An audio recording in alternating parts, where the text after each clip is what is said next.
కృపాంజలి కార్యక్రమానికి ప్రేమతో మనం ఆహ్వానిస్తున్నాం. మనం జీవిత పాఠశాల అనే ఈ అంశాన్ని ఓ 2 వారాల పాటు విరామం తీసుకుందాం. ఈ అంశానికి ఎందుకంటే డిసెంబర్ 25కు ముందు వస్తుంది, కొద్ది రోజుల ముందు వస్తుంది ఈరోజు. అలాగే మరల తిరిగి 29వ తారీఖు వస్తుంది, అంటే జనవరి 1కు ముందు వస్తుంది. ఈ కారణం చేత 2 వర్తమానాలు మధ్యలో అకేషనల్గా ఉంటే బాగుంటుందని ఉద్దేశం చొప్పున జీవిత పాఠశాల అనే అంశానికి విరామం ఇవ్వటం జరిగింది. నేను ఒక మ్యాగజైన్ చదువుతున్నప్పుడు అది కవిత అనుకుంటాను, క్రెడిల్ టు క్రాస్ అది దాని టాపిక్. నాకెందుకు ఆ మాట నచ్చింది. అది ఇంగ్లీష్లో సిసి అనే అక్షరాలు ప్రాస సరిపోయింది, కానీ తెలుగులో ప్రాస చాలదు. ఉయ్యాల నుంచి సిలువ వరకు అని. కానీ నేను ఇలా అనుకున్నాను, పసితనం నుంచి ప్రాణం పెట్టేటంత వరకు అని. వాస్తవమే కదా. ఆయన జననం ఓ అద్భుతం. ఆయన జననం దగ్గర నాకు 4 కనపడ్డారు. 4. అలాగే ఆయన మరణం దగ్గర కూడా 4 కనపడ్డారు. ప్రభు ఇచ్చిన వర్తమానం ఆలోచిస్తూ ఇలా అనుకున్నాను, నీకు హృదయపూర్వకమైన ధన్యవాదాలు తెలియజేస్తున్నాను. ఈ తలంపులు ఇచ్చే నీవు ఇప్పటికీ సజీవుడుగా ఉన్నావు కాబట్టి ఈ తలంపులు నీవి, నావి కావు. సమస్త మహిమ నీకే చెందాలి ప్రభువా అని చెప్పి అనుకున్నాను. ఆ మాటలు నేను క్లుప్తంగా మీతో ఈ పూట పంచుకుంటాను. దయచేసి మీరు నాతో పాటు లూకా సువార్త 2వ అధ్యాయం దగ్గరికి రండి. 2వ అధ్యాయం దగ్గరికి వస్తే 20వ వచనం. అంతటా ఆ గొర్రెల కాపర్లు తమతో చెప్పబడినట్లుగా తాము విన్నవాటిని కన్నవాటిని గురించి దేవుని మహిమపరచుతూ స్తోత్రము చేయుచూ తిరిగి వెళ్ళి. ప్రార్థన చేసుకుందాం.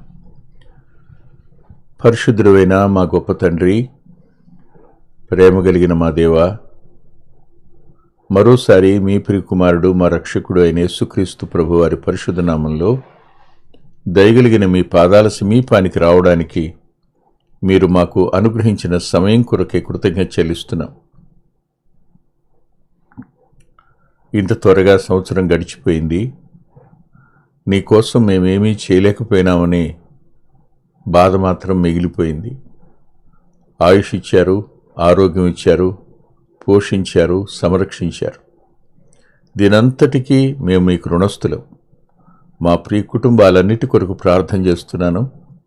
వాక్యాన్ని ప్రేమించి ఇప్పటి వరకు ఉండి వాక్యం వినడానికి సంసిద్ధంగా ఉన్న మా ప్రియులను, వారి కుటుంబాలను దయగల మీ హస్తాలకు అప్పగించుకుంటూ వారితో మీరు మాట్లాడి వారి అంతరంగాలను మీరు తాకి వారి అంతరంగంలో నిన్ను స్తుతించేటువంటి గొప్ప భాగ్యం వారికి ఇమ్మని మీ కృపాహస్తాలకు అప్పగించుకుంటూ యేసుక్రీస్తు ప్రభు వారి పేరిట ప్రార్థిస్తున్నాం తండ్రి, ఆమేన్.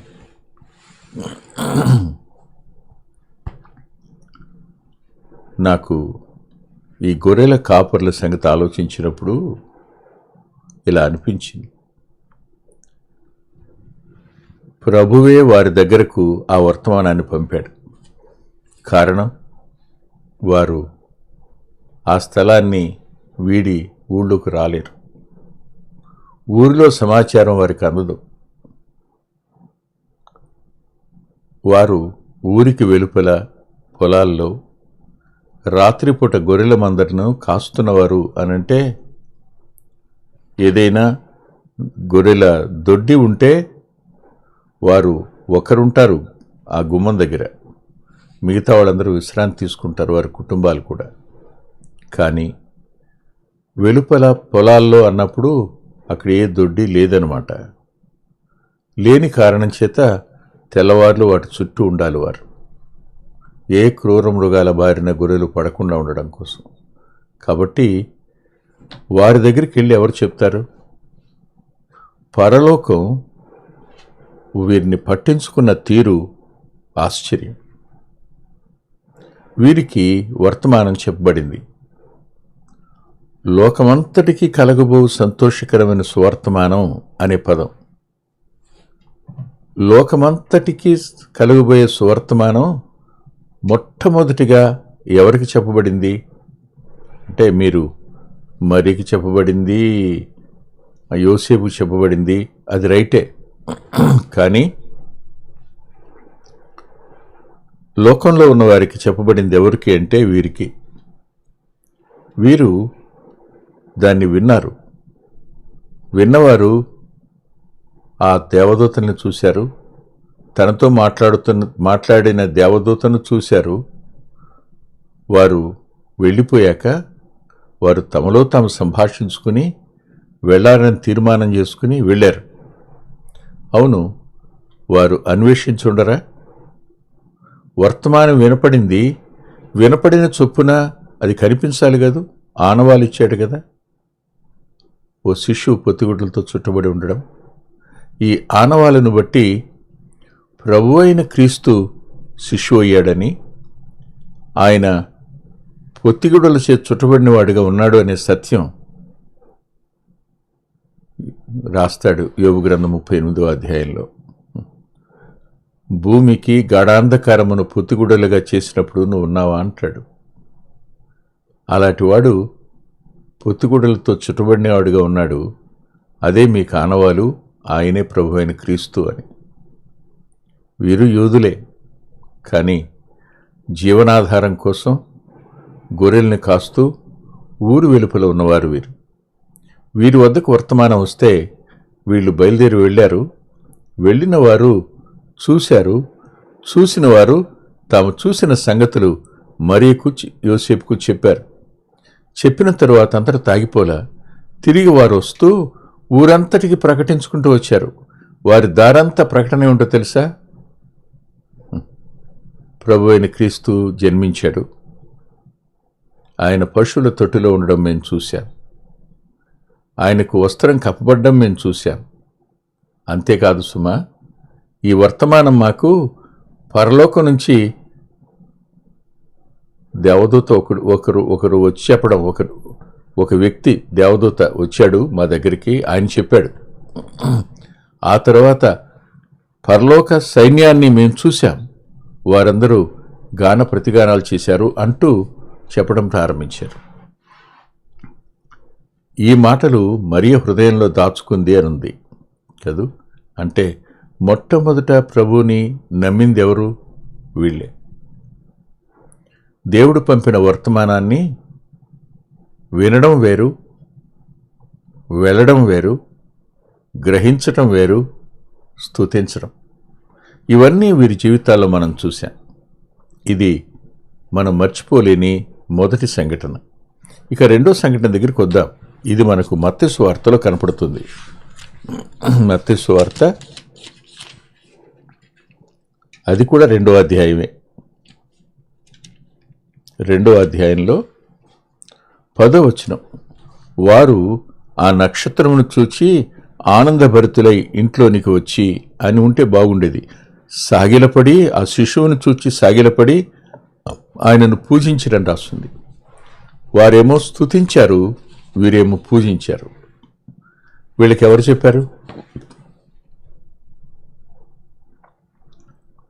పామరులైన వారు, జీవనాధారం కోసం పనిచేస్తున్న వారి దగ్గరికి దేవుడే వర్తమానం పంపితే జ్ఞానులు వీళ్ళు.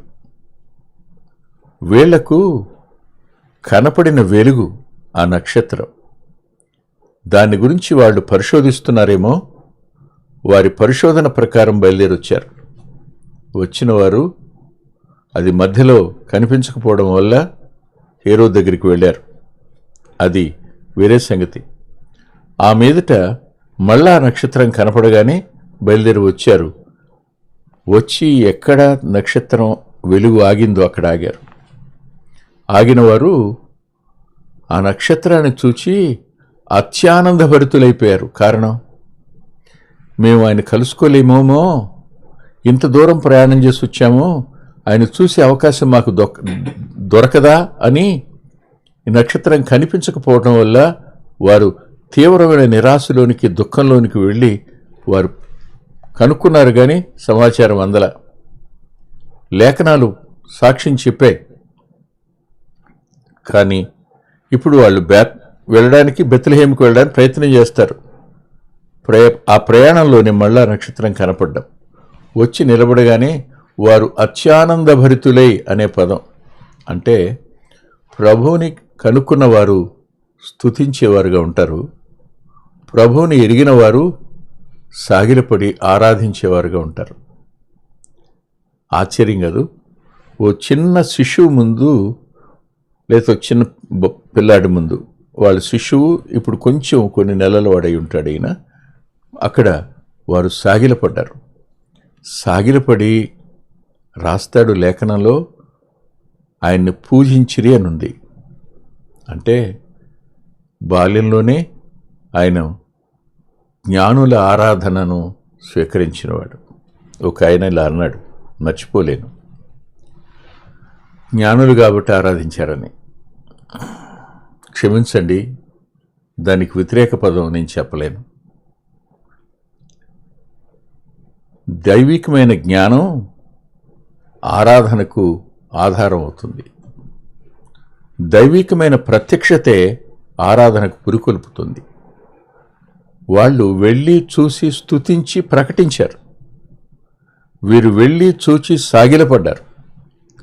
సాగిలపడిన వారు 3 బహుమానాలు ఆ శిశువు దగ్గర, ఆ బాలుడి దగ్గర పెట్టారు. ఒకటి బంగారం. బంగారం అనేది రాచరికాన్ని చూపిస్తుందని వేదాంతులు చెప్తారు. రెండవది సాంబ్రాణి. సాంబ్రాణి అన్నప్పుడు పరిమళ వాసన కలిగింది. అందులో ఆయనలో పాపం ఎంతమాత్రం లేదని, ఆయన పరిశుద్ధమైన జీవితాన్ని చూపించేటువంటిది ఆ సాంబ్రాణి. ఇక బోళం, అది చేదుకు సంబంధించింది.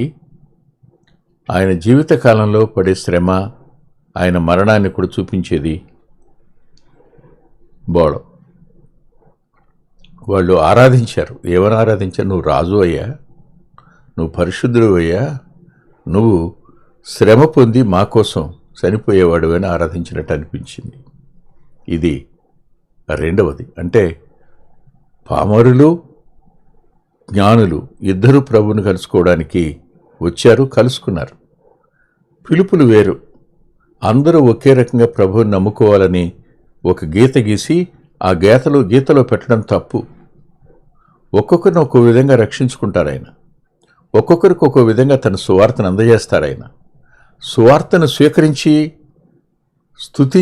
స్తుతించేవారు, ఆరాధించేవారు నిజంగా ఆయన్ను దేవునిగా అంగీకరించిన వారే. క్రిస్మస్ అంటే క్రీస్తు ఆరాధన అని అర్థం. అటు పాత నిబంధన గ్రంథంలో స్తుతి, ఆరాధన, ప్రార్థన సమిశ్రితమై ఉంటాయి. కొత్త నిబంధనకు వచ్చిన తర్వాతనే ఆరాధనను పూర్తిగా వేరు చేసి ఆరాధించేవారి కొరకు ఆయన కనిపెట్టుచున్నాడు, అంటే వెతుకుచున్నాడు అనే పదం రాసి ఉంటుంది లేఖనంలో, యోహాను సువార్త 4వ అధ్యాయంలో. కాబట్టి ఇది 2వ వర్గం, ఆరాధించారు. ఇక 3వ వర్గం దగ్గరికి వద్దాం. వీళ్ళు లూకా సువార్త 2వ అధ్యాయంలో కనపడతారు. వారు ఏమన్నారో తెలుసా? 13వ వచనంలో, 2:13లో, వెంటనే పరలోక సైన్య సమూహము ఆ దూతతో కూడా ఉండి సర్వోన్నతమైన స్థలముల్లో దేవునికి మహిమయు, ఆయనకిష్టులైన మనుషులకు భూమి మీద సమాధానమును కలుగునుగా కానీ దేవునికి స్తోత్రము చేయుచుండిరి. ఇక్కడ గొర్రెల కాపర్లు స్తుతించారు, జ్ఞానులు ఆరాధించారు. ఇప్పుడు పరలోకపు దేవదూతలు ఊరి వెలుపల గొర్రెల కాపర్లకు వర్తమానం చెప్పాక వారు సందేశం కూడా చెప్తున్నారు. సమాచారం చెప్పారు, ఆయన పుట్టాడని, ఆయన తొట్టెలో పెట్టబడ్డాని. 9లోనేమో ఆయన గురించి రాసుంటుంది. 7లోనేమో ఆయన పశువుల తొట్టులో పెట్టుబడి రాసుంటుంది, సత్రంలో స్థలం లేకపోవడం వల్ల. దేవదూతలు చెప్పాక వారు తిరిగి పరలోకానికి వెళ్ళేటప్పుడు వారు గాన ప్రతిగానాలు చేశారా? ఏమని చెప్పారు? సర్వోన్నతమైన స్థలంలో దేవునికి మహిమ. ఏ మహిమ దేవుడు కోరుకున్నాడో ఆ మహిమ ఆయన వల్ల మరల తిరిగి అందుతుంది. రెండవదిగా, ఏది మానవుడు కోల్పోయాడో ఆ సమాధానం తిరిగి ఈయన వల్ల లభిస్తుంది అనే అద్భుతమైన సమాచారం చెప్పి వారు స్తుతిస్తూ వెళ్ళారు, దేవునికి స్తోత్రం చేస్తూ వెళ్ళారు. ఇది 3వ వర్గం. వీళ్ళు పరిశుద్ధమైన ఆత్మలు, నిరంతరం దేవుణ్ణి స్తుతిస్తూ ఉండేవారు, దేవుణ్ణి ఆరాధిస్తూ ఉండేవారు, దేవుని వర్తమానం భూమి మీదకి తెచ్చేవారు, భూమి మీద నుండి పరలోకానికి వెళ్ళేవారు, దేవుని పిల్లలను కాపాడుతూ సంరక్షించేవారుగా వీరుంటారు. వీరికి ఆయన సంకల్పం తెలుసు గనుక వారు ఆయన స్తుతించిన వారుగా కనపడతారు. అంటే ఇప్పుడు మనం 3 వర్గాలను చూసాం. గొర్రెల కాపరులు, జ్ఞానులు, తరువాత దేవదూతలు. అంతటా చెప్పబడిన ఒకే ఒక మాట ఏమిటి తెలుసా? ఆయనకిష్టులైన ప్రజలకు భూమి మీద సమాధానం. ఇష్టులు అంటే ఎవరు దేవునికి ఇష్టలవుతారు? మీరే ఆలోచించండి. వాక్యం ఉంది, నేను కాదన్నా. హెబ్రీ పత్రిక 11వ అధ్యాయం 6వ వచనంలో ఆయన ఎందుకు విశ్వాసం ఉంచువారు విశ్వాసం లేకుండా దేవునికి ఇష్టలుగా ఉండలేరనే మాట రాస్తుంది. విశ్వాసం. ఇప్పుడు దేవదూతలకు విశ్వాసం ఉంచక్కర్లా, వాళ్ళకి తెలుసు ఆయనతో వ్యక్తిగత సహవాసం వారికి ఉంది. కానీ జ్ఞానులకు, గొర్రెల కాపరులకు ఆయన పరిచయం అయ్యాడు, వారు విశ్వాసం ఉంచారు. ఈ కారణం చేత వారు సమాధానం కలిగిన వారుగా తమ ఇళ్లకు తిరిగి వెళ్ళారు. జ్ఞానులు తమ దేశానికి వెళ్ళారు, గొర్రెల కాపరులు బయలుదేరి తమ బాధ్యత నిర్వర్తించడానికి తమ వారి వద్దకు, తమ పనిలోనికి వచ్చారు. మనం నేర్చుకోవాల్సిన పాఠం ఏమిటి అనంటే, మనం దేవుణ్ణి స్తుతించవచ్చు, దేవుణ్ణి ఆరాధించవచ్చు, దేవునికి ఇవ్వచ్చు. కానీ విశ్వాసం ఉందా? వినుడి ద్వారా కలిగిన విశ్వాసం కాదు, దీన్ని ఆయన ఎవరో ఒప్పుకోవటం, అంగీకరించటం కాదు, ఆయన కొరకు ఒక తీర్మానం చేసుకోవటం కాదు. మనం బయలుదేరి వెళదాము అని వీళ్ళు అనుకున్నారు కదా.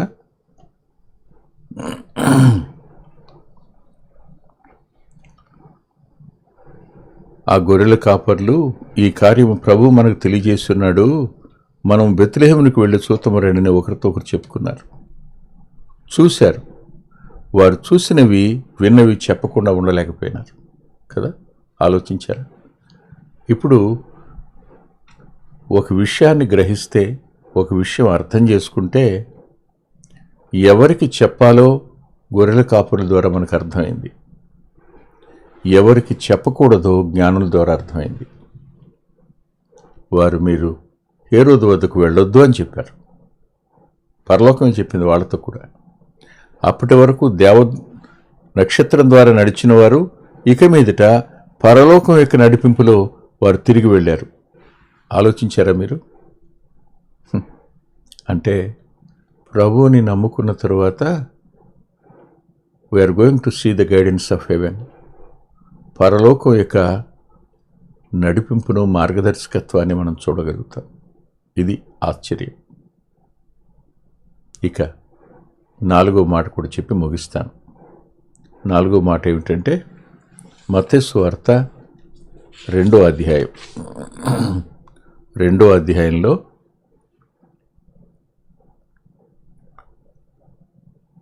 దయచేసి 3వ వచనం చూడండి. హేరోదు రాజు ఈ సంగతి విన్నప్పుడు అతడును అతనితో కూడా యెరూషలేము వారందరినూ కలవరపడిరి. ప్రభు జననం దగ్గర అంగీకరించలేని మనస్తత్వాలు రెండు వర్గాలకు ఉన్నాయి. ఒక వర్గం హేరోదు అంటే అధికారం, రెండో వర్గం ఎక్కడ ప్రభుత్వాలు విరోధం అయిపోతాయో, ఎక్కడ హింస వస్తుందో, నమ్ముకుంటే ఏం జరుగుతుందో అని, అయ్యో హేరోదు రోమా ప్రభుత్వం శత్రువులైపోతారు, యూదులకు రాజు పుట్టాడు అని అంటే వారు ఒప్పుకోలేరు కదా, మనం వాళ్ళ చేత హింసింపబడే ప్రమాదంలో పడతామనే భయం ప్రజలకు వచ్చింది, అధికారికి కూడా వచ్చింది. కారణం, ఆయన పుడితే ఏం జరుగుతుందో తెలుసు. హేరోదు యాకోబు అన్నయ్యైన ఏశావు సంతానం, ఎదోమీయుడు. ఇతగాడు ఎలాగైనా సరే మెడ మీద నున్న కాడిని విరిచేయాలని ఆలోచన కదూ, అందుకే భయపడతారు. అధికారులకు భయం వచ్చింది, ప్రజలకు కలవరం వచ్చింది.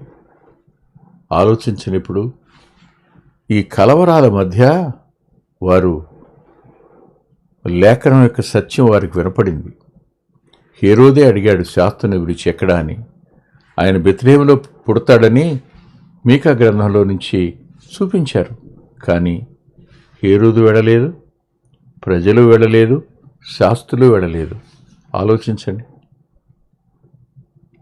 సువర్తమానం అందాక దాన్ని తెలుసుకోకపోవడం, వద్దకు రాకపోవడం, ఆ వచనానికి స్వీకరించకపోవడమే కదా, విధేయత చూపించకపోవడమే కదా. మీరు ఆలోచించరు ఒకసారి. ఇప్పుడు మనం పరలోకం వైపు ఉన్నామా, లేకపోతే విరోధమైన నరకం వైపు, ఎవరి కోసం చేయబడిందో ఆ అపవాది వైపు మనం ఉన్నామో ఒకసారి పరిశీలన చేసుకోవాలి. ఈ రోజున ఎక్కడున్నాం మనం? ఒక క్షణం ఆలోచించండి. ఆయన జన్మించింది మన కొరకు, మరణించడానికి ఆయన జన్మించాడు, రక్తం చిందించాడు, శిలువ మీద తన ప్రాణాన్ని బలిగా అర్పించాడు, మన పాపాలకు క్షమాపణ కలుగు చేశాడు, ఒక రాజ్యాన్ని స్థాపించడానికి వచ్చాడు. అది అదృశ్యమైన రాజ్యం, అంతేగాని ఇప్పుడున్నటువంటి గవర్నమెంట్లు కాదవి. హృదయ సంబంధమైన పరలోక రాజ్య స్థాపన చేయడానికి వచ్చాడు. సమాధానాన్ని ఇచ్చాడు, రక్షణను కలుగు చేసిన ఆ గొప్ప ప్రభువుని వ్యక్తిగతంగా ఎరిగిన వారు తప్పనిసరిగా స్తుతించేవారుగా, ఆరాధించేవారుగా, ఎవరికి చెప్పాలో చెప్పేవారుగా, దేవుడు ఎవరికి ఆగమన్నాడో వారికి చెప్పకుండా ఆగేవారుగా కూడా ఉంటారు. అంతేకాదు, మరో మాట, వారి బ్రతుకుల్లో ఊహించని సమాధానాన్ని, జ్ఞానమునకు మించినటువంటి ఆ సమాధానం వారు పొందుతారు. ఈరోజు ఈ సందేశం ద్వారా మీరు ఏ గుంపులో ఉన్నారో ఒకసారి ఆలోచించుకోండి. తల ఉంచి ప్రార్థన చేసుకుందాం. ప్రేమగల మా ప్రియ తండ్రి, పరిశుద్ధుడు అయిన గొప్ప దేవా, సాలినంతటి మీ సహాయం విన్న మా ప్రియులకు అనుగ్రహించండి. నీ దాసుని బలపరిచినందుకు కృతజ్ఞత చెల్లిస్తున్నాం. ముందున్న సమయం దీవెనగా మార్చండని యేసుక్రీస్తు ప్రభువారి పేరిట ప్రార్థిస్తున్నాం తండ్రి. ఆమేన్. ప్రభుచితమైతే వచ్చే వారం కలుసుకుందాం.